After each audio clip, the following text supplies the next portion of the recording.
with you a story about a magical fish, a catfish tale.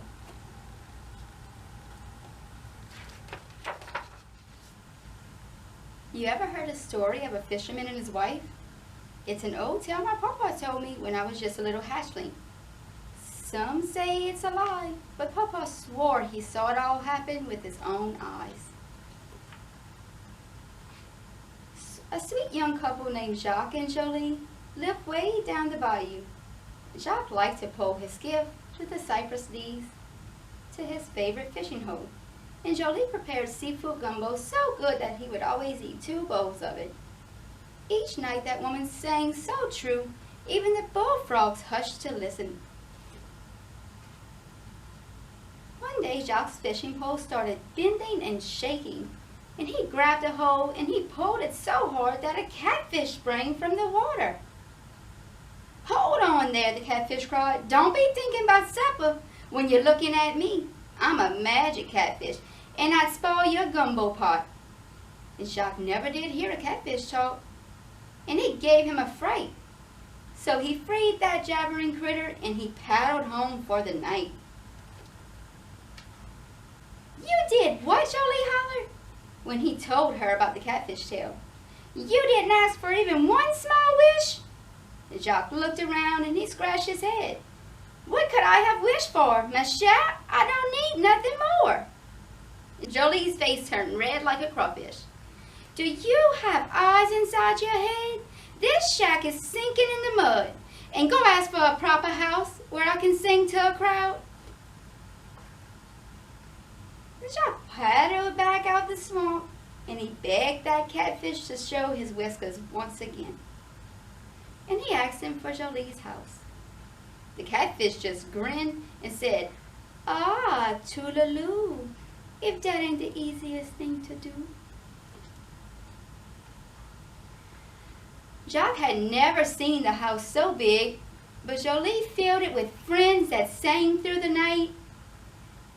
And at breakfast she announced, "I'm gonna take my show on the road. All I need is a paddle wheel boat. Go ask that catfish for one more little thing." And Jacques thought Jolie was asking for too much, but the catfish liked this fisherman. And he smiled real wide and said, "Ah, toolaloo, if that ain't the easiest thing to do." Jolie stood at the bow of her boat and sang to her fans up and down the Mississippi River. They called her the Queen, and Jolie loved being queen. And poor Jacques huddled in his cabin with an aching head. All that carrying on was too much for him, and he missed his fishing pole. So back went to the bayou to find his catfish friend. Jolie filled the town of New Orleans. Her name was on the front page of every newspaper. Mardi Gras season was coming soon, and people loved the parades. "I want to be queen of Mardi Gras. Go ask that catfish for one more little thing." Jacques found that catfish in the same old place, and he asked his new friend, "Could Jolie have one more wish?" And that was his friend's reply.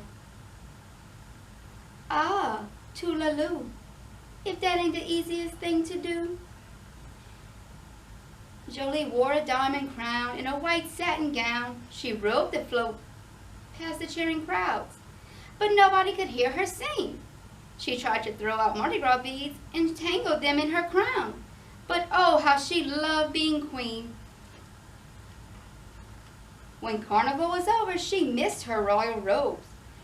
So she wrote to her husband again and said, "I want to be queen of the bayou. Go ask that catfish for one more little thing."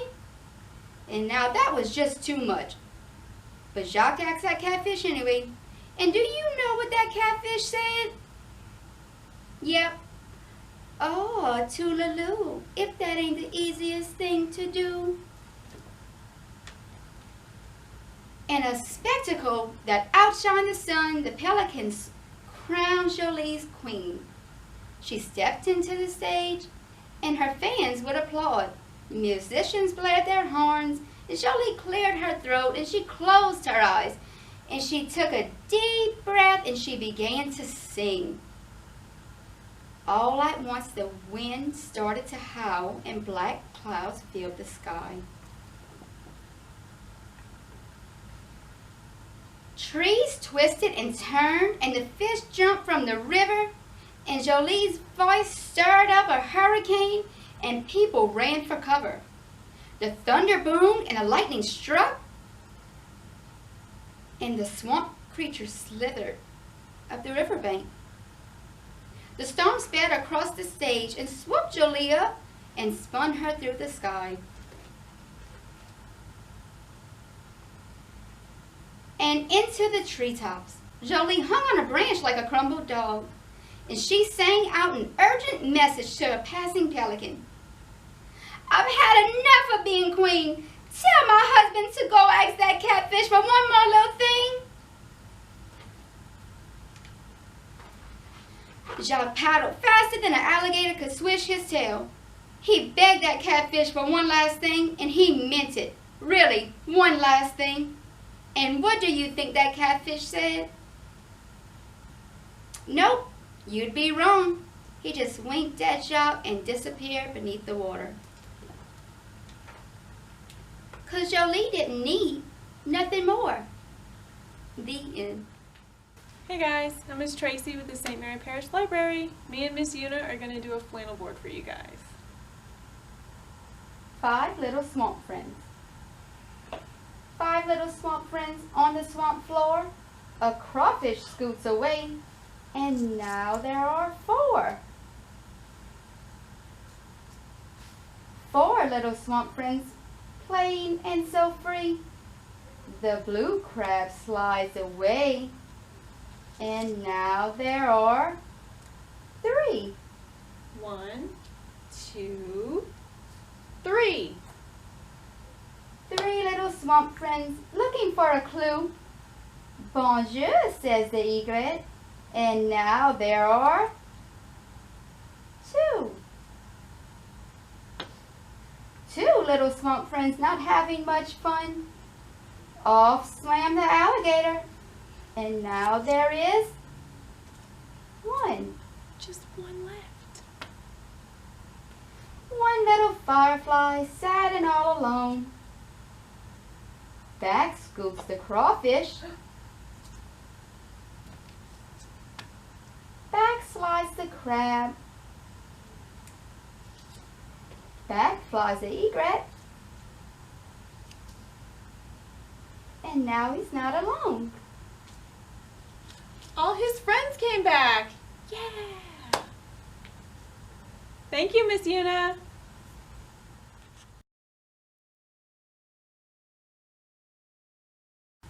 Alright guys, we're going to make our rainbow fish. He's got some shiny scales, a cute little sticker eye, and some colorful fins. Okay. What you need to do is sit down with your grown-up and take out your brown bag that you got. And we're going to take out our little bag, and we're going to take out our pretty blue fish. Alright. Open up your little bag, and you should have a piece of shiny silver paper and 1 sticker eye. Okay. If you want to, you can grab some crayons and decorate him first. So let's make him even more colorful. Let's see, we can color his fins. He's purple, yellow. Make that fish super colorful. Nice and pretty. I know you guys will do a good job. Y'all are awesome colorers. Let's see, let's give him some orange. Ow. Ooh. How about a green big fin? Make him extra colorful. I'm sure you guys are going to color much better than me. Now let's see. Okay, you're going to take your silver paper that you got. Here's the fun part. We get to make a mess. Let's rip it up. We're going to rip it into little pieces, guys. Rip it up. These are going to be our shiny fish scales for our magic fish. Let's see. I bet you guys are having so much fun making this mess. Isn't it fun when you have permission to make messes? When mom and dad say it's okay to make a mess? That's the best. Rip it up good into nice small pieces. Okay, we're going to put those there. Grab your glue stick, guys, or have your grown-up help you with your glue stick. We're going to put glue all over his pretty scales, okay? Just on his scales. So let's turn it up a little bit and rub it all over his fishy scales. They're nice and gluey, real sticky. Now we're going to take our silver scales and we're going to crunch them up a little bit. And you're going to stick them wherever you want. Any scales you want. Make them nice and shiny. Okay. Isn't this fun? Ooh. Make a mess and make a shiny fish. I bet you guys fishes look awesome. I know when I see you guys for regular story time, you guys do such a great job with your crafts. And wasn't Miss Euna's book great? I love to listen to Miss Euna read. Okay. Stickin', stickin', stickin'.